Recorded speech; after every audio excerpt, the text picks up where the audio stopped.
Hey guys, this is Dan with Good Guys to Great Men. Thanks again for watching today.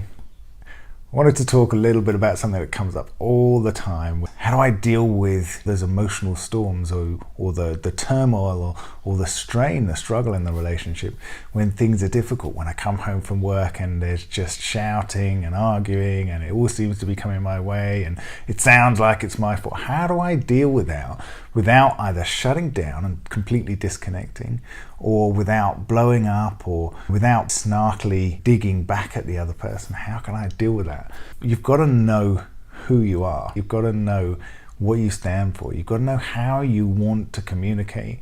How do you communicate in a situation like that at work, for example? Somebody loses it at work and they've just got so frustrated it's ended up coming out at whoever, another teammate or you or whatever. They've just got to that point. How do you deal with that in work? In work, oftentimes it's easy for us. Oh, that's easy. I know exactly what I have to do. In that situation, I have to sit down with this person, sit down with the other person, get them to talk it out through, and then find a level ground where we can move forward. It's a similar thing in a relationship. It's a similar thing. The difference is that you have a different set of values or a different character in a relationship, and a lot of times that character is being based on the other person, like how the other person is thinking about you, how they're being towards you. We'll often talk about women's tests, which are often subconscious.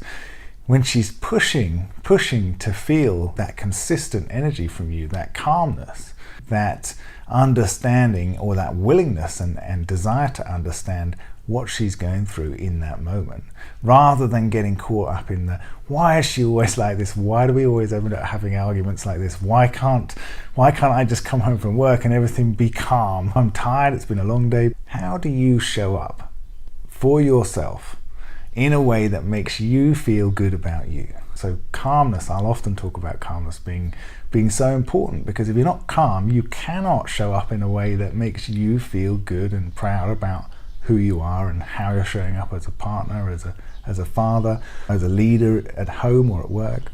If you don't stay calm, it's very difficult to be deliberate about how you deal with stuff. So calmness is a great first character value. And then consideration, understanding, compassion.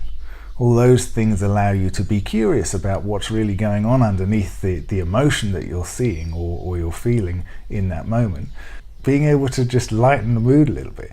I know oftentimes lightening the mood in a situation that's tense doesn't go down well, but sometimes when you're able to stand consistently and, you know what, I know this isn't about me because I've just walked in the door and it might be coming in my direction, it might be sounding like it's all about me, but actually I know this is something else that's going on here. So how can I just stand here and know that I have a lot of value and a lot to give in this situation? And part of the reason that we're together is because I provide stuff that the other person hasn't got. In this moment, how can I even just give her one of those looks that says, I love you, I see that you're going through some stuff, and I'm here for you. Like, what do you need? She may not be able to ask you, she may not be able to explain to you what's going on at that moment. And that's okay. Where we go wrong is that we'll take that she's not able to explain to us, she's not able to open up and tell us what's going on, she's only stuck in the emotion of what's happening right there. We're not able to see that and stay detached from it and still be available to offer some kind of support, or to just step in. Start doing what it is that you see that needs to be done to help that situation, to relieve some of the pressure. Just one little thing that you see that could be something that reduces the load on the other person who's under pressure in that moment. So she may not be able to hear what you're saying when you're saying, how are you, what's going on, or do you need any help? But if you just step in and just start doing something, whatever it is, clear the table, deal with the kids, whatever it is, one little thing that takes a bit of pressure off, underneath that shows the care, shows the understanding, shows the willingness to want to help, to know what's going on in the situation. And ultimately, that it comes from a place of care. And that one little thing can make all the difference to her in the mood or the tension that she's feeling. That can allow everything to settle.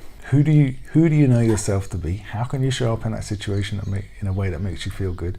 Is there anything you can just see and and do. Lead by example. Start being the man that you know you are, the man that you know you enjoy being, rather than looking for any kind of validation from the other person, rather than looking for them to tell you what to do. How can you just step into that situation and know what to do and just do it?